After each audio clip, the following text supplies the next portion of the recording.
everyone. Welcome to the 359th episode of the Internet of Things podcast. This is your host, Stacey Higginbotham, and your co-host, Kevin Toffel. And we have a lot of things to talk about today, despite it being kind of a slow news week. First up, we're going to talk about the cybersecurity standards that Nist has put out, finally. Then we'll get a quick update on Sigfox and who's bidding for it. Intel made a big acquisition worth mentioning. We've got a bit on Apple and its privacy for AirTags. Plus, we have an update on the subscription economy for IoT devices from Zuora. We're also going to talk about a new peer-to-peer IoT network and bummer of an update about what happens when a connected device company goes offline, but it's a connected medical device. We're also going to hear from our sponsor this week. We've got a new load of sponsors, one of which is Somfi. So we'll hear about them. This week, we are also talking to Peter Lewis, who is actually the man who created the phrase IoT all the way back in 1985. We're going to talk about the speech in which he explained it, and then we're going to talk to Peter about what he's doing now, what he didn't foresee about the IoT, and a little bit more. All of this and more await you, but first, let's hear from our sponsor, Panticore. Managing the growth of IoT applications and services is still a stretch for many whose development processes have changed little over the years. IoT devices need to be secure, they must be up to date, and they have to continuously offer innovative functionality. Panticore allows developers to implement lightweight containers on embedded Linux. Create your product with any Linux distro and then use modern container technology to secure and rapidly deploy updates across IoT fleets. You can learn more on a Panticore white paper at panticore.com/Stacy on IoT. Okay, Kevin, let's talk about cybersecurity, specifically for consumer IoT devices. Yeah, because there's two things kind of going on with Nist. One is cybersecurity standards for federal agencies, which I don't want to say we don't care about because they're important, but they don't have a direct impact on probably, I'd say, all of our listeners. Yeah, there's a ton happening. So back in May of last year, President Biden did a big executive order that covered cybersecurity, cyber resiliency, and the cybersecurity side, it was all kinds of stuff. It was IoT, it was software. There were a lot of elements to this. All about the cyber. Yeah, and I wrote about it at the time. And what happened now is the executive order was like, basically they put all of the obligation to set the rules onto NIST, the National Institute of Standards and Technology. And NIST was like, all right, hold on. And they held some meetings, they did some public comment periods, they talked to lots of people. And what's happening is earlier this month, they put out several reports that explain how all this is going to work. And I actually am going to write about this in this week's newsletter. So, if you want to dive deep, it's coming. But for now, the thing that is most interesting to most of our audience is NIST produced a labeling requirement for consumer IoT products. And this label is, they thought about doing like a one-off label, but what they realized is, that's not going to work because there are so many devices for consumer IoT, ranging from something super smart, like a digital assistant that has a display and a camera and can perform local machine learning algorithms, all the way down to like a sensor that I use to track my soil moisture. Those are very different products, and they collect different types of data, and they have very different cybersecurity needs. So based on that, NIST was like, okay, we can't do one size fits all. So we're going to set up a series of rules. And instead of saying you have to follow a long list of steps, we're really going to base it on outcomes, which is probably the right way to do it. I mean, if we're being honest, even, the UL, when they did their cybersecurity stuff, they did 5 different levels because, again, that soil moisture sensor doesn't need the same level of security as something like a medical device or a digital assistant. So, some things that matter here. In the NIST labeling scheme, they basically break IoT products into three components. There's the hardware and the device, there's the app, and then there's the back end. And all of those things working together have rules tied to their security, which is really good because sometimes you see a focus on, the device itself, and, there might be a lot of security tied to the chips on the product, but then when it goes back to the cloud, you're not paying attention to your third-party participants, and that's your weak link. So it does a good job saying it's got to cover all of this. The other things that it does a decent job at that we've talked about a lot, and that's what I'll focus on here, is there's a big product education and awareness component aimed at consumers. So at a minimum, any consumer IoT product will have to have a way to change configuration settings and explain to people the implications of changing those settings. So if you want to open like a port, it needs to be available to you to understand how that's going to affect things. It's also, you have to be able to set and change your password. This is pretty basic. This was actually part of legislation a couple of years ago. You have to tell the consumer how to apply a software update and give them those instructions. And you have to tell them how to create, update, and delete data on your product. I actually have several products right now that don't allow me to delete the product from the app or my data. And that's kind of like a real problem. You also need to tell them like, hey, how can I securely reprovision or dispose of this? Right now, I don't have that on a bunch of products. You have to talk about the vulnerability management options that you might have. So basically, can they buy like antivirus software for this? Probably not, no. How do they make it secure? Is that an option? You can say no, but you do have to tell people.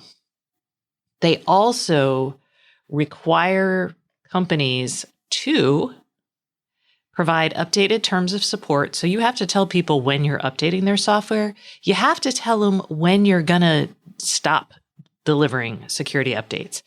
The Nist rules don't require that they put this on the package when you buy it, nor do they give you like it will take a year. You have to give people a year before you stop providing security updates. So I'm a little unhappy about that. That's a really tricky part for companies, I think, to determine how long they're going to support something. I mean, I'm not defending those companies by any means, but from a planning, a logistics, and a technological standpoint, it's challenging. It is. And it also depends on like how many they sell. If they sell like 12 of these things, they're not going to bother. They're going to be less incentivized to support it for a really long time. So I get it. I don't like that this doesn't have to be on the packaging because it puts the burden on a consumer to check this information in advance on a website or something. And when you're in a store, you go and you grab something off the shelf. You're like, yeah, this should meet my needs. At that point, you should already have the information, or it should be made available to you at that point of sale, all of these approaches and all this information. And then I have a feeling most people are just going to grab this stuff right off the shelf anyway. People like you and I would probably go on our phones and dig around to see all the answers to those questions. I think the challenge here is there's so much information, you can't fit it on a package. True. I feel like if you were going to pick like 4 things to stick on a package, we could probably get there. And I think they're basically saying you have to broadcast it to everybody, on a public channel or via a blog post. And you basically have to tell them, but it doesn't specify how. And I think that's a function of there's a lot of data they got to send. I'd like to see Nist either build or contract out a database of this information for products. Well, and I think there's a really interesting opportunity. Like, remember how we talked about there being a distributed ledger associated with Matter certified products? Mm-hmm. I think, and we still don't exactly know how that's going to pan out, but you could put a lot of this information into a standards database and update it there and have it automatically update through that kind of distributed ledger. And I think that's a really interesting use of this kind of technology. So you get like an ever-changing label in some ways that you would have access to. Right. Going back to the broad range of devices and the different requirements for each and what information you'd want to show, it looks like they're considering a label, a single, what they're calling binary label, like a seal of approval, kind of like UL. to suggest to a consumer that at least a baseline set of standards has been met with this product. And you talked about a lot of those different standards. So that's a good thing. I hope that at the very least that comes to pass.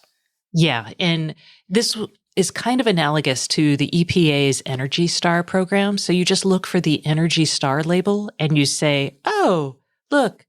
I mean, most people don't actually know what the Energy Star label requires. I certainly don't. But I do actually look for it. I don't know if you can sell appliances without it here. So I think we will see something like that. And you're right. They do recommend that there be some sort of Nist label. I should also mention that in March, they're going to basically start a pilot project for the next year to figure out how to implement these labels, how to implement some of these standards. And they're looking for pilot products to put through this process. And then we'll start seeing something formal come out around that next year. So if you're interested, you should call Nist. And don't wait, because all the pilot suggestions have to be submitted by March 15th of this year. Yes. And the label should include something like a QR code or a shortened link to get you access to all of this stuff. And they should be available to consumers before and at the time and place of purchase. Yep. And after the purchase. And we should start seeing consumer education things. So maybe we'll see like PSAs on securing your IoT devices.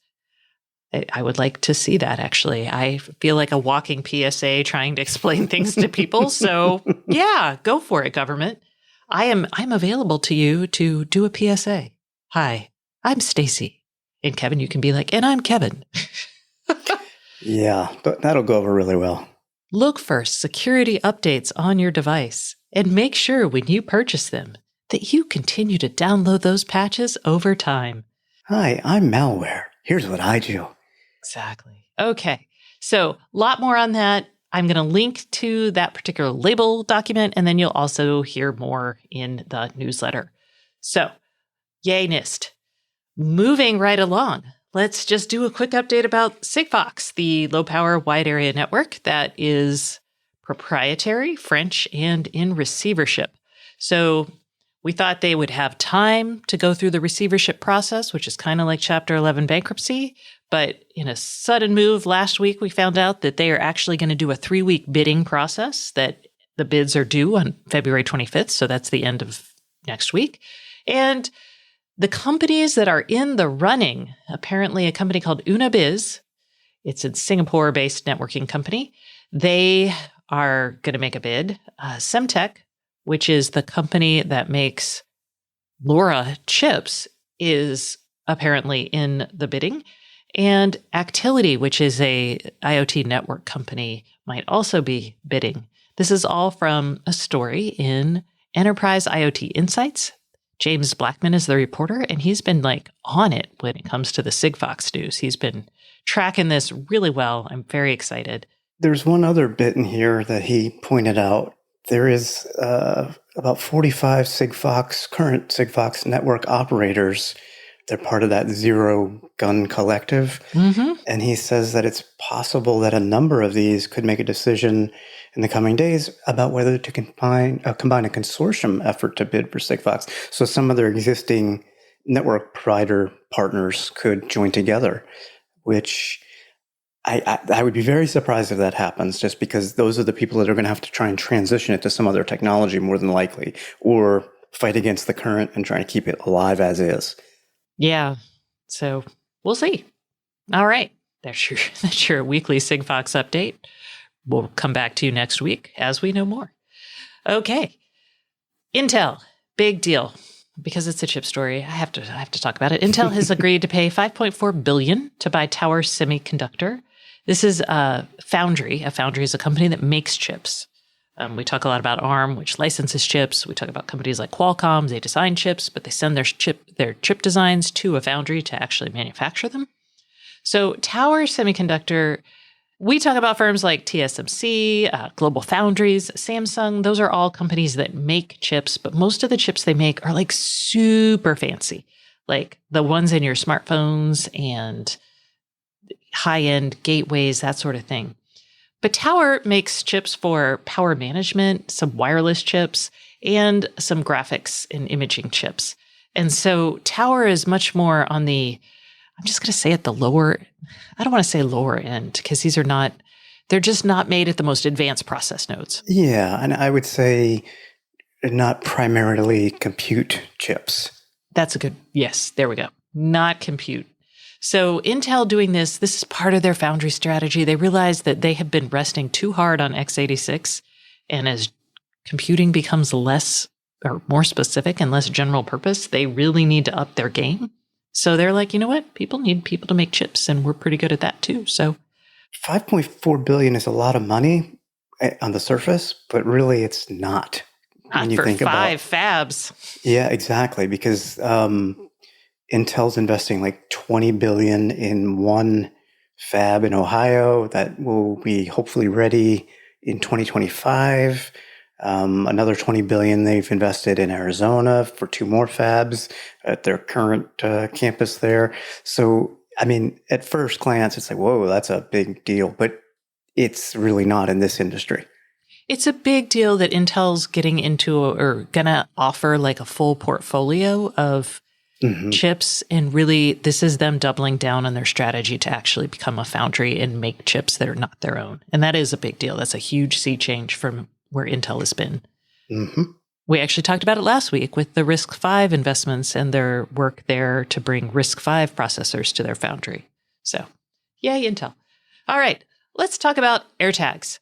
And let's talk about surveillance technology. And let's talk about what the heck we're supposed to do with this. Well, over the past week, Apple has been a little more public and a little more serious about responding to these stories, which are true, that people have been stalked by having an AirTag attached to them or their belongings unbeknownst to them. And essentially, what Apple has provided so far from a privacy and security standpoint just isn't up to snuff. And even the company, I wouldn't say they admit it because that's not what Apple does. Apple says, we're just going to beef things up to make things better. So interesting, they work with law enforcement for all these types of situations, and they actually have the serial number of every AirTag. They all have a unique serial number, and which Apple ID those AirTags are associated with. So if I used an AirTag, say, and put it in Stacy's car, and it was found, Stacy could go to the police would go to Apple. Apple would say, well, that tag is associated with Kevin's Apple ID. So that will certainly help. That's a little bit after the fact, unfortunately, but it's something that I didn't know that Apple could and would do. But additionally, they are taking some steps to make some updates. They have some software updates coming that will offer some new privacy warnings. Basically, this is what the Apple AirTag is meant for, so on and so forth, and that law enforcement can request that information we just talked about. A lot of people have been getting messages on their iPhones that say unknown accessory detected and don't know what it is because it doesn't tell you. It's unknown. So they are going to not show that if it's an AirTag. It will only be for AirPods or some third-party Find My Network accessory so that if you see that, at least it's not an AirTag. So that's good. And then they've got some new support information on unwanted tracking support to communicate safety features built in. So they're starting to raise awareness of this to everybody so that people don't just find out about it the hard way. They're also looking at a series of updates that they plan to introduce this year to alert people by using precision finding so you can see the distance and direction. That's the ultra-wideband feature that actually works really well with these for their intended purpose. So that's good. You'll be able to find these AirTags that are planted on you much easier. They are also going to display alerts on your device so that you can play a sound on the unwanted AirTag and even turn the sound on because somebody may have turned the sound off before they planted it. So again, they're not admitting any mistakes, but they are beefing things up and taking this a lot more seriously. Okay, yes, that is good. But I want to bring this out a little bit because this is something we knew was going to happen. All the way back to things like tiles. We've even had GPS trackers that have been available to you see the government actually putting them on people's cars. There's been Supreme Court cases saying, you really can't do that. That's not cool. So this is not new. But what happened with Apple is because it uses the iPhone network. So if anyone who has an iPhone becomes a node to track any of these AirTags, it really provides pretty granular coverage in ways that GPS couldn't really do before, and in ways that Tile could do, but it was a little bit more limited because Tile used Bluetooth and was limited to the number of people who had Tiles, which was still a lot, but it's nothing like the number of people who have iPhones. Yeah, not nearly as much. You needed the Tile app installed. So as opposed to the Find My network is pre-installed and active on every iOS device. And just to illustrate this, and the New York Times, Kashmir Hill, who does a great job over at the New York Times, tracked her husband. She bought a bunch of these trackers. She bought a land, air, and sea GPS tracker. She bought a tile or a couple tiles and then a couple AirTags. And she secreted them all around her husband's car, his bags, his coats. She did talk to him about this beforehand. But basically, she tracked her husband and she found exactly this, that, hey, GPS was okay in the long run, but it didn't give me immediate location. It went out in some cases. She was able to actually send the data to a photographer who followed the husband around the city taking pictures, which is really creepy. And Apple has, I think, done a good job thinking about this in the sense that at least acknowledging by putting the beeping thing on it that, hey, this could be a real problem. And by the way, if you're an Android user, someone can still track you with an AirTag, even if you don't have an iPhone, because so many people around you have it. And Apple actually had to create a website and an app for Android users because otherwise they couldn't hear and get the notification. They could hear the beep, but they didn't know necessarily what it was. So now, if you have this Android app, you can actually see and get the alerts if there is an AirTag moving with you. And already we see companies and people really selling, like on eBay, AirTags with the speakers removed so it doesn't beep. Mm-hmm. So maybe if you are tracking someone with an Android phone, you could stick that on there and they would never know. Other people in the Kashmir Hill stuff, she said that her husband went looking for some of the trackers, but he didn't find all of them. And even one where he could play the noise in the car. It was, I believe, in the car. He found the one in his bag. Yay. But in his car, he was like, yes. Well, it's somewhere in there. I think there's an opportunity for a light to flash in giving the user control. Maybe when you get this notification that an AirTag is following you, you can turn on the sound and maybe you could turn on a light. Now, that does increase the cost of this, which may not be a bad thing. So this is really tough. You can disable the Find My feature, the network feature on your phone if you're walking around town so that nobody who was tracking your phone, for example, could see it or see where you are. But if you're not the one who set up the tag, you can't turn off that tag. So there's not even what I'll call a dark mode where you go off the grid because somebody else has control over that tag. So I don't know how they manage that. That's the tricky part to me that I'd like to see them resolve. Like you said, you could take the tag to the police station, be like, I found this and I would like to know who has this. Or you could do what every superhero who's ever pulled out a GPS tracker implanted into their skin, you flush it down the toilet. So I'd probably put it on the street somewhere. Or you drop it in the sewer. If I found it. And then I would park. No. I would park myself and see who came to claim it. I'd put it in a semi-hidden spot. Oh, well, aren't you fancy? I don't know if I want to confront those people. Well, at nighttime, I am a superhero. And I'm just like, I just do. stick it in the sewer and it just goes whoosh. That's how I would disable that particular one. Because I don't have a lot of optimism. I mean, you can buy these things. Actually, you have to tie them to an account, but I guess you could have them to a burner iPhone or Apple account.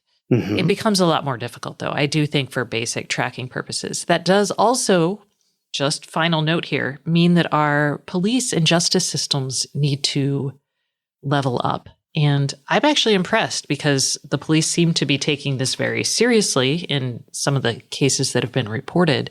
But we really do need to have tools that let them prosecute and figure out these things and do it in a way that's pretty easy for them. Because I think a lot of times it's kind of a low value. They don't want to spend the time on it because they have other things to do. So I don't know what the solution there is, but think about that, y'all. Okay, so enough about, I don't know, trackers and privacy. Let's talk about subscriptions. We all love subscription business models for the IoT. We shouldn't say we, because the consumers do not. I wouldn't say all of us do. And part of the reason for that is, it costs money on an ongoing basis to support a connected device. So if you don't price that into the original hardware, you're going to be losing money for everybody who buys your device. People unfortunately realize that, and we saw the death of lots of companies.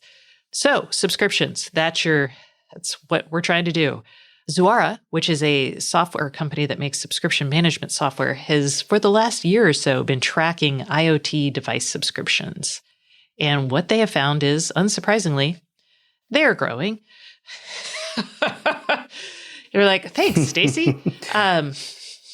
Companies providing IoT-based subscriptions saw their revenue grow by about 13.3% on average. And this is their index they've created. So an index, you're rising up from the prior level there. We also saw in manufacturing subscriptions and hardware as a service options increasing. So that was only 6.7% revenue growth, but they threw in some crazy numbers in here, like General Motors predicts that car subscription services will be as high as $25 billion in revenue by 2030. And the overall car subscription market will grow by 71% in the next year, thanks to customized services. That's crazy to me. They also note that in addition to automotive, medical technology is getting into this space. So subscription services will let your doctor monitor you, for a time period.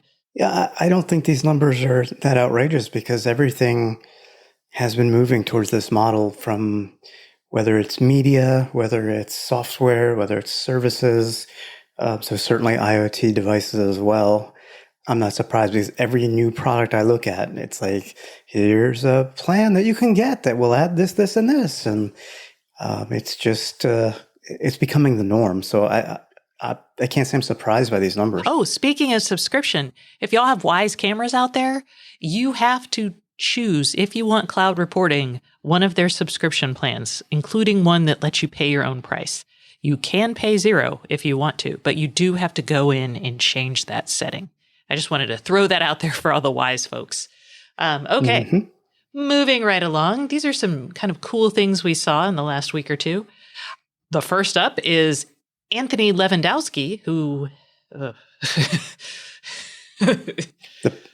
convicted criminal? I think he's settled, so I don't think that's a... He was sentenced to 18 months. Okay, yeah, you're right. For stealing You're right. trade I forgot about secrets. that. I was thinking, yeah. Yeah. Okay. He was pardoned, though. Anyway, so he stole trade secrets from Google, wandered over to create his own company that was purchased by Uber. Well, he's got a new startup. Well, he actually has a self-driving car startup called Pronto.ai. As part of that, though, they're building a distributed mobile network that allows users to buy the equivalent of a hotspot and generate coverage. And as part of providing coverage, they will get a crypto token. So what does it sound like, Kevin? Well, it sounds like, I hate to mention the same company over and over, but it sounds to me like the reverse of Helium. It's not even the reverse. It's actually what Helium's doing. It's just that instead of doing a LoRaWAN network, they are doing a cellular data network, actually. Right. Well, I said reverse because these transmitters will be sold to network operators, and they're not cheap. They range from $1,000 to over $10,000 each. I mean, it's like considered like a mini cell tower almost for this network. So you and I and others that listen to the show aren't likely to buy these where we would buy a LoRaWAN hotspot or something. Yes. Although if you're like a business, you could actually Oh, yeah. You could become a network operator here. Earn that crypto. So it's that model. We'll keep an eye on this. I think the model is interesting. I will note that I spend some time on the Helium Discord channel, and people are getting a little antsy about their earnings, about everything. So I'm really curious to see long-term how this plays out. And by long-term, I mean like 2 years from now, where are we going to be in terms of reliable coverage? Like any other opportunity for investing, those who get in early are going to do better and returns are going to diminish over time. I mean, we've already talked about, the amount of crypto that you were able to mine on the Helium network and then sell those tokens for a decent amount of money, whereas everybody else right now they've missed out on that first mover opportunity, I think. And that's probably why they're like, well, I think it's that, and they can't get access to hardware. The other thing I would note is my device has actually been a little wonky lately. And I'm like, how long will this board last, basically? It's a 3-year-old device now. So maybe it has like 2 years life left on it. And if people still can't buy these things, I'm kind of intrigued. Anyway, enough about that and people who can't get their devices even a year later. Mm-hmm. Let's talk about, I guess this is still sad news. So it is. This is not going to make me any happier because I saw this story and it's a rather long story. I highly recommend reading it. It's on IEEE Spectrum. The title is Their Bionic Eyes Are Now Obsolete and Unsupported.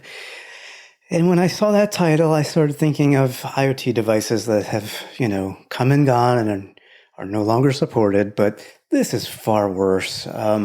It's basically, again, a long story about a company called Second Sight, which quite a while ago developed implantable eyes or sensors so that for people who are blind to have some sight.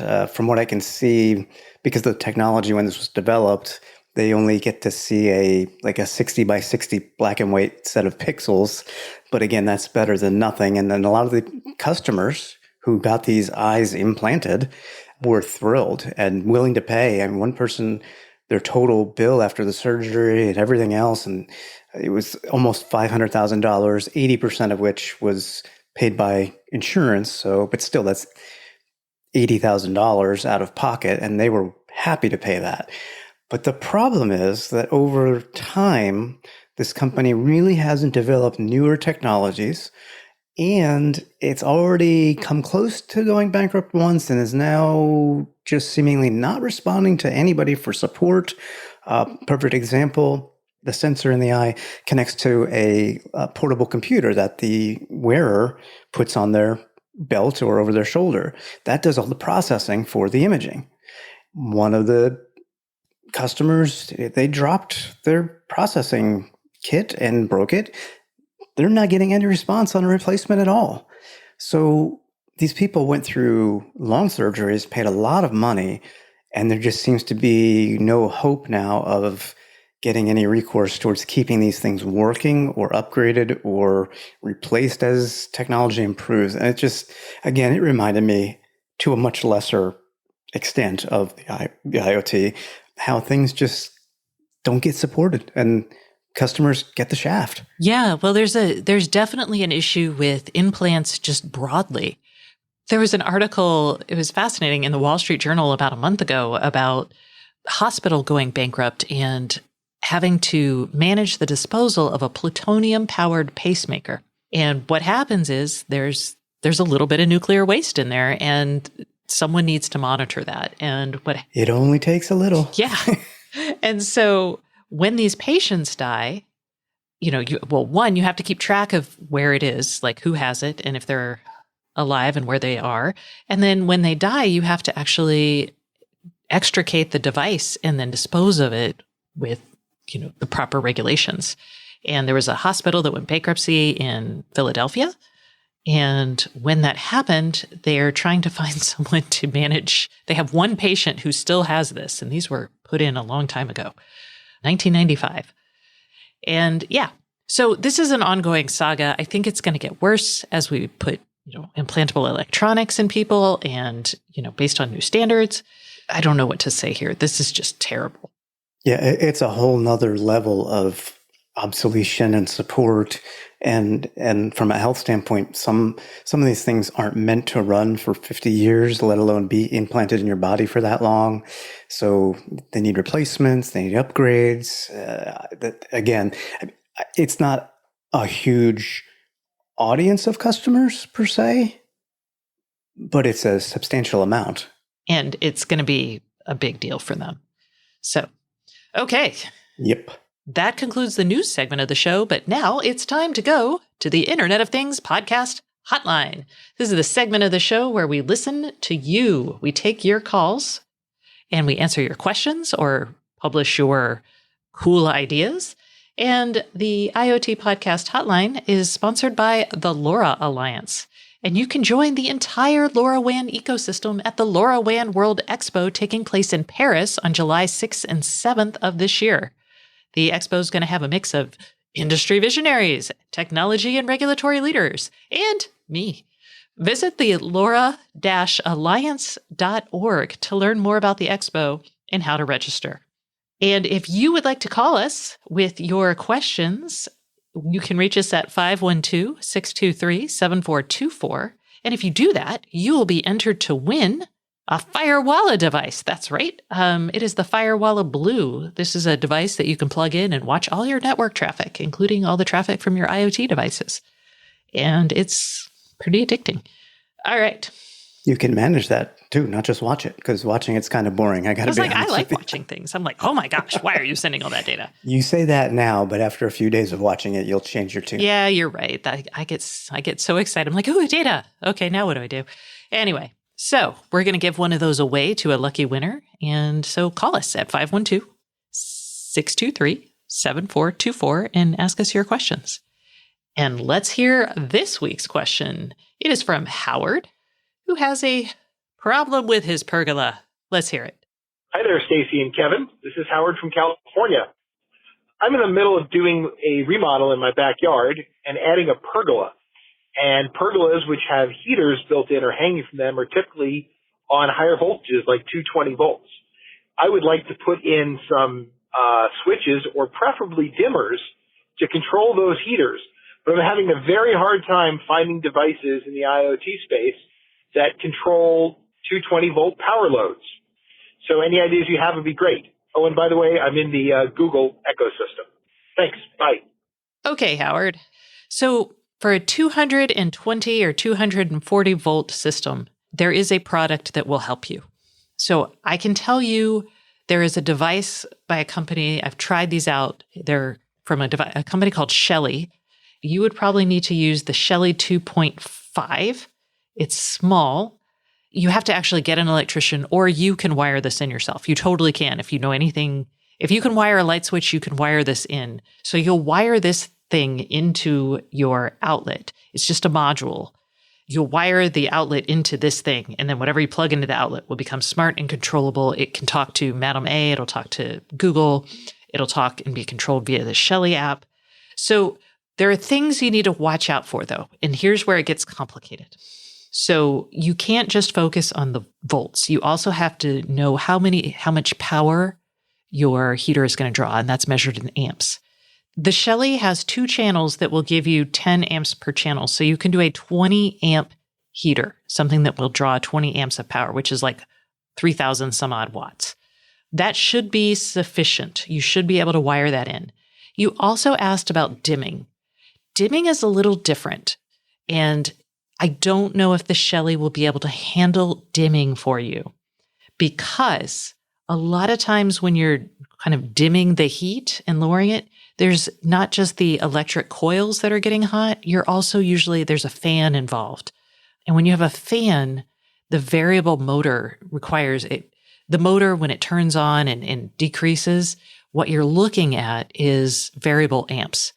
And switches aren't really designed for that. Well, you have to buy a switch that's designed for that. Let me put it that way.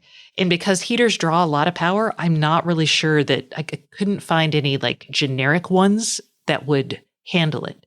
Now, if you're doing this project and it's a big renovation and you want to spend money, there are other options for you. And those other options include basically buying a brand of heater that will also have a wireless remote control.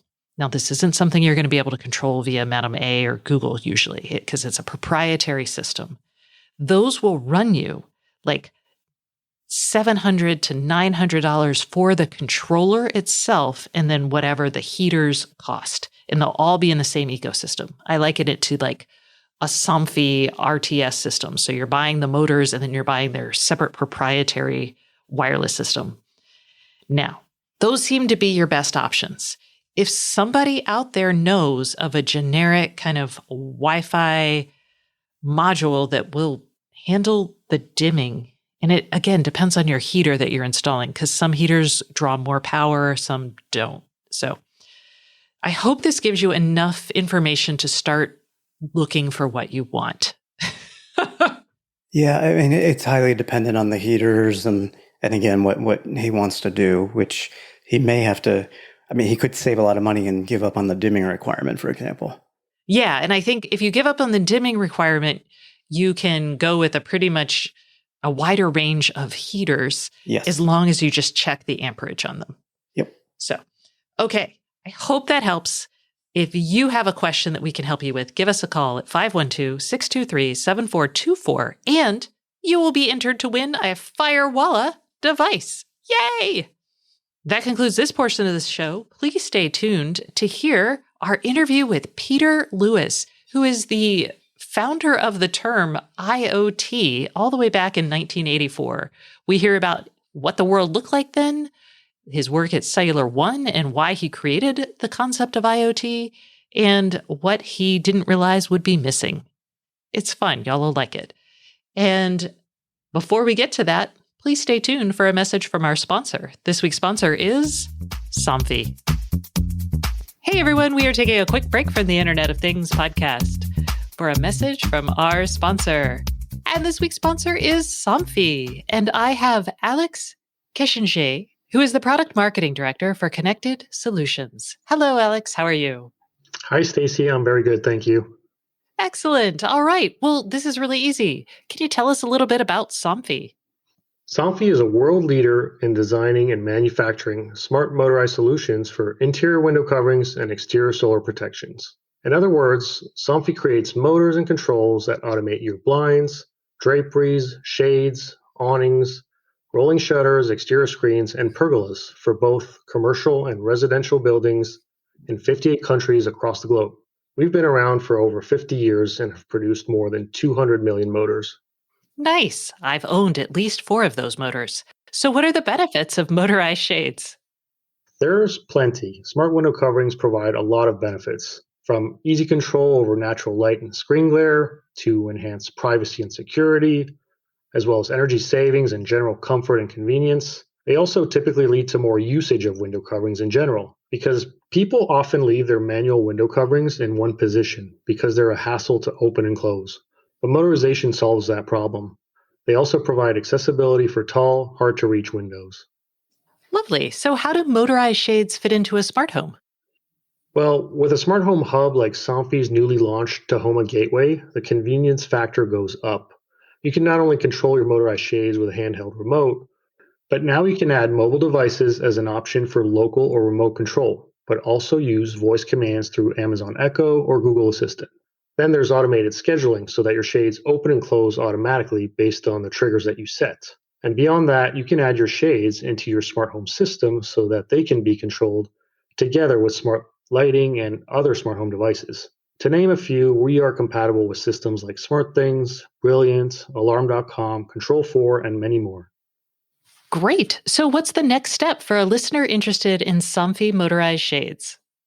Please visit our website at www.somfisystems.com/IoT to learn more and connect with a dealer in your area.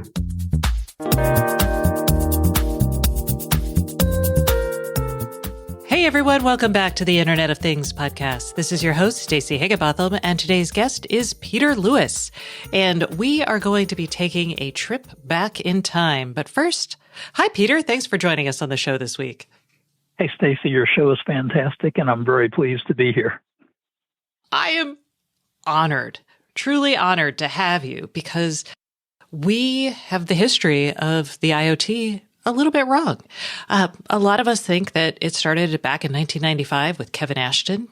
When he was at Procter & Gamble and looking at lipstick tubes. And we've actually had Kevin on the show talking about this, but we were wrong. And so this week's show, we're going back to 1985. Think jelly bracelets, big hair, and Cellular One. This is when Peter Lewis actually gave a speech to the Congressional Black Caucus Foundation that actually describes pretty accurately the Internet of Things. So before I read a little bit from that speech, Peter, do you mind telling us what the technology world was like back in 1985? Where were we? Well, I will tell you that when I gave the speech in November 1985, I was not able to leave the Washington Hilton and talk to a whole lot of people on cell phones because not everyone had it. It wasn't ubiquitous at that point. But where we were 3 years into Cellular One, which was the Washington and Baltimore Cellular Telephone Company, Inc., and we gave it the marketing name Cellular One.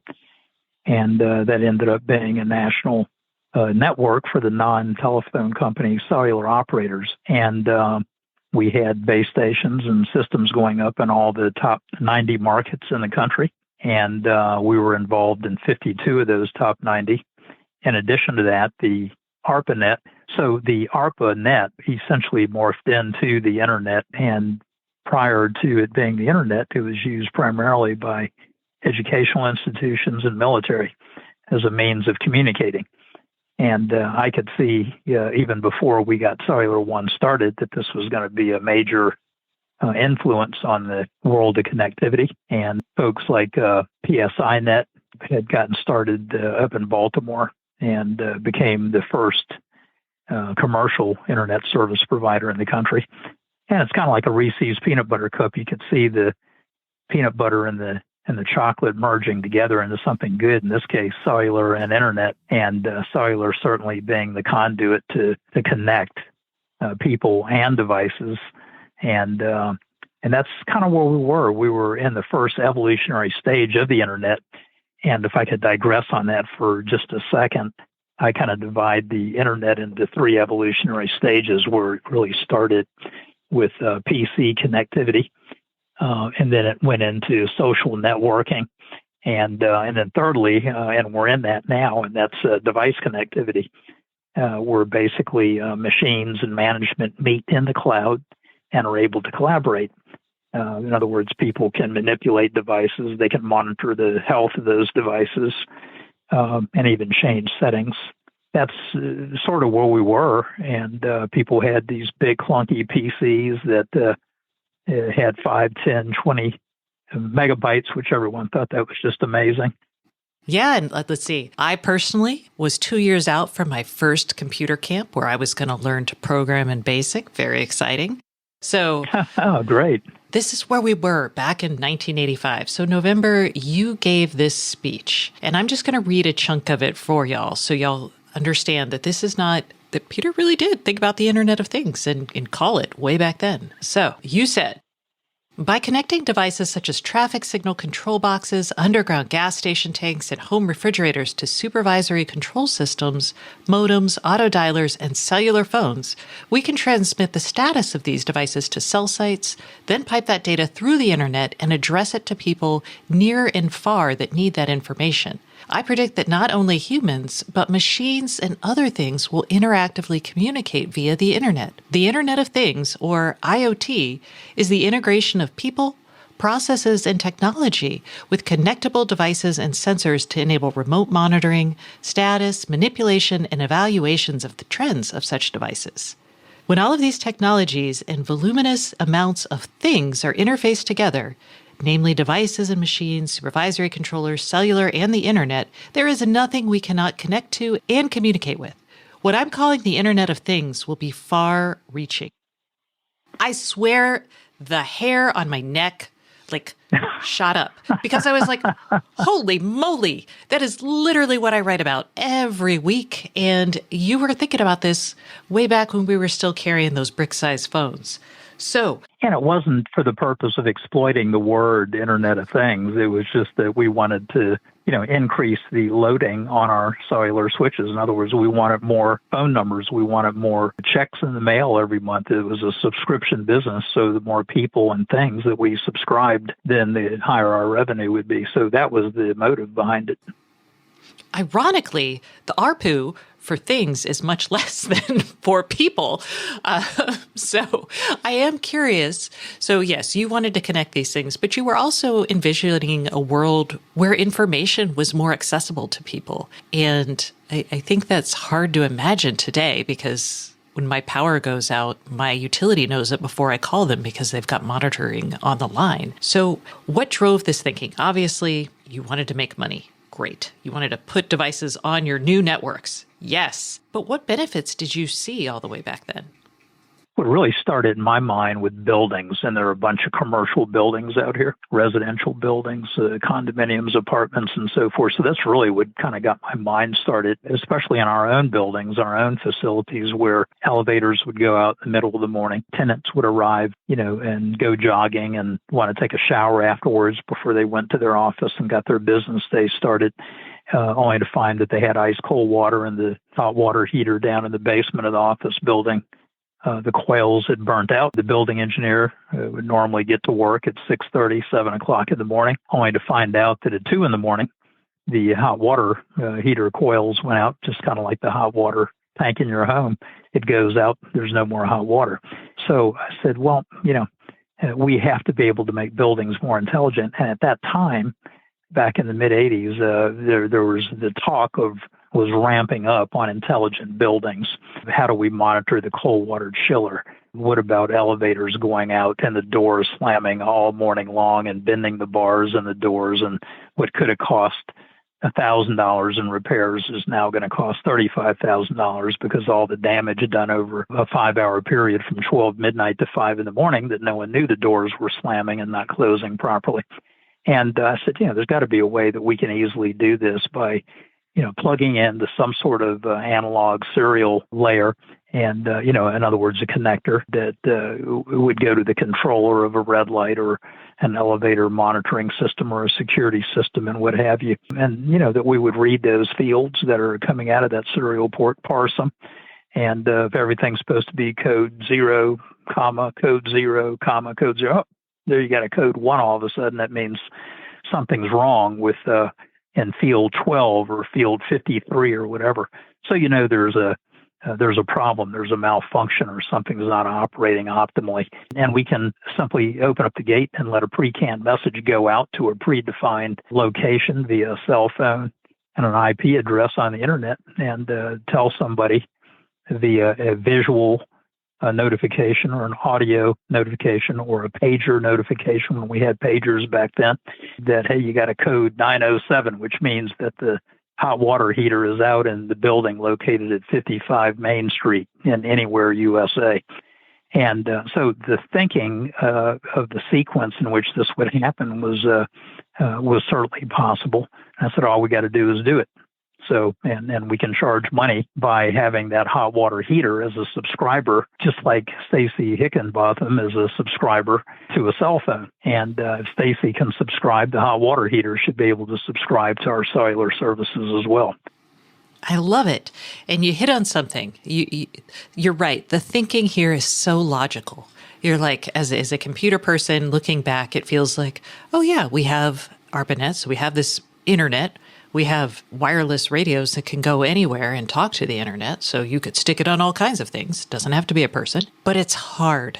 And so today, 36 years later, we're still actually trying to figure out how to do this because it's still pretty hard. So knowing where you came from, foreseeing this, being awfully prescient, what do you think about where we are today? Are you surprised that we haven't figured it out entirely yet? Or are you like, yeah, this makes sense because it is hard?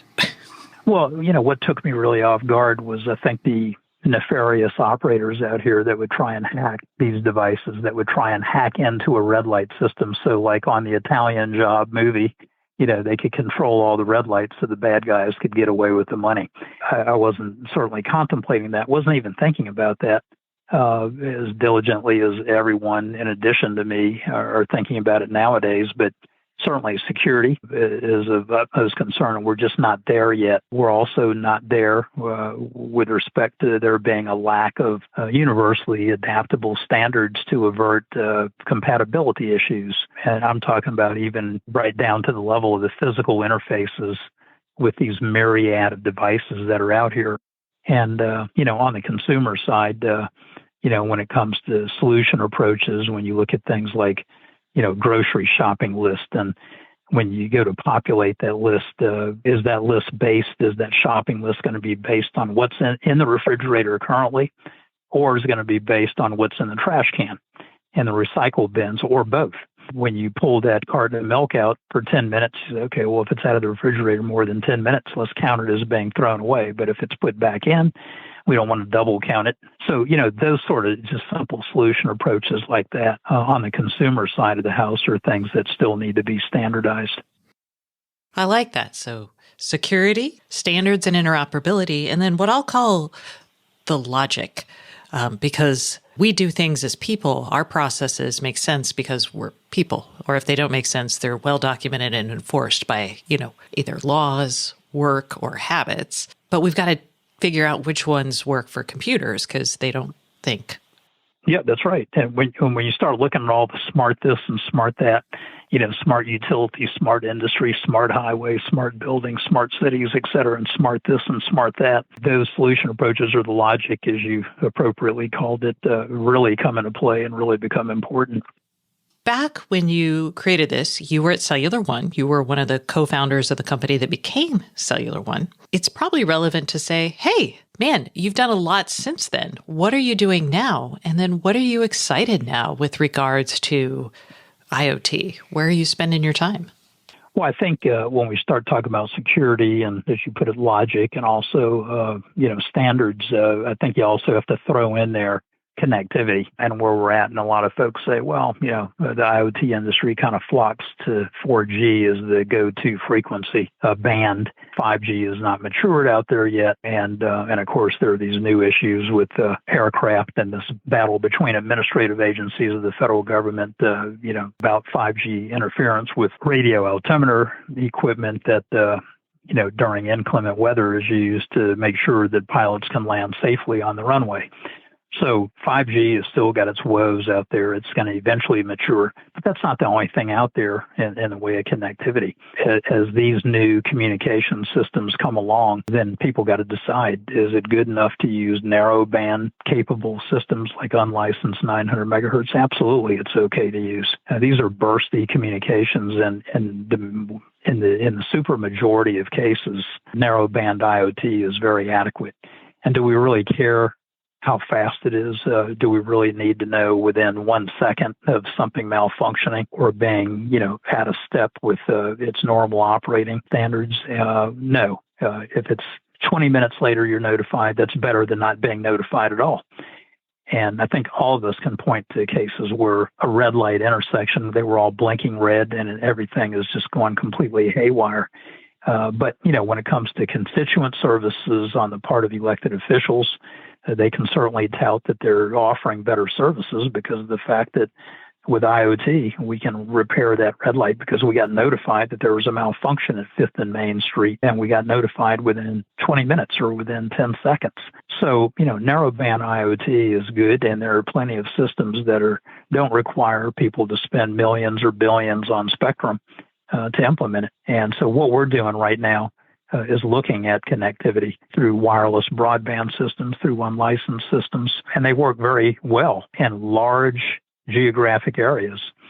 So we're working on that and also focusing a lot of time on unmanned aircraft systems and urban air mobility, which is basically going to be flying taxis and flying cargo.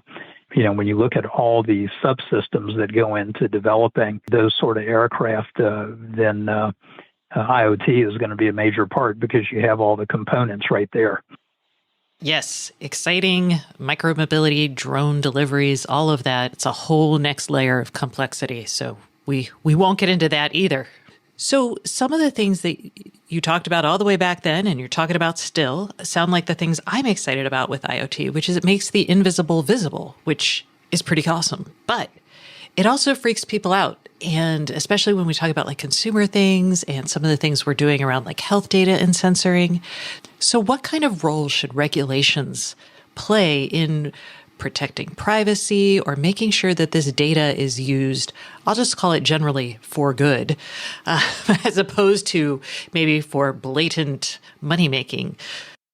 Oh yeah. And those things are really risk to IoT and society. I mean, you're absolutely right. But I think the first thing, is privacy violation. Generally the abuse of, IoT generated information that comes from these devices. As an example, when you start looking at the physical health of employment candidates, how many times they visit the gym, what's their weight, all that kind of information can come off Fitbits and whatever. And if that kind of information is hacked or somehow accessed, then there's a potential, PII information violation. There's a potential HIPAA violation. And, for the release of that information that has to do with their private information. And I think that in addition to that, you have the potential for emerging new cybersecurity threats, like denial of service attacks and just in general malicious hacking, like I had mentioned before, like device manipulation. I was looking at a video on YouTube about a year ago, how this one college went into, and it was all planned. They went into some sort of pressurized big, water heater or something, and they were showing how they just destroyed it by increasing the pressure. And they're showing a video of the machine as they're increasing the pressure. It starts shaking all over. Next thing you know, it just blows like a grenade. And, and they did that remotely from, hundreds of miles away. But also there's the always present insufficiency of COOP, plans, continuity of operations plans with IoT devices. And attendant with the development and design of IoT has also got to be, continuity of operations. Once it's set up, you don't want it to fail, at a single point. That's the other thing that, sometimes lacks in analysis when designing IoT systems is elimination of those Achilles heels. So those are the kind of risks to IoT that I see as we go on and move forward in this industry. Excellent. All right. Well, Peter, thank you so much for coming on the show this week. I appreciate the history lesson.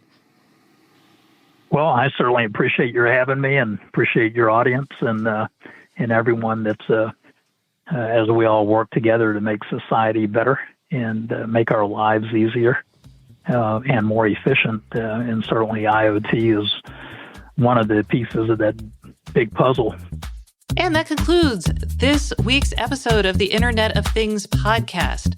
Please join us next Thursday and don't forget to subscribe. And if you can't get enough IoT news, I would love for you to sign up at www.stacyoniot.com for our weekly IoT newsletter, where we explain all kinds of things that we don't even get to on the show. Once again, thank you for listening and please subscribe.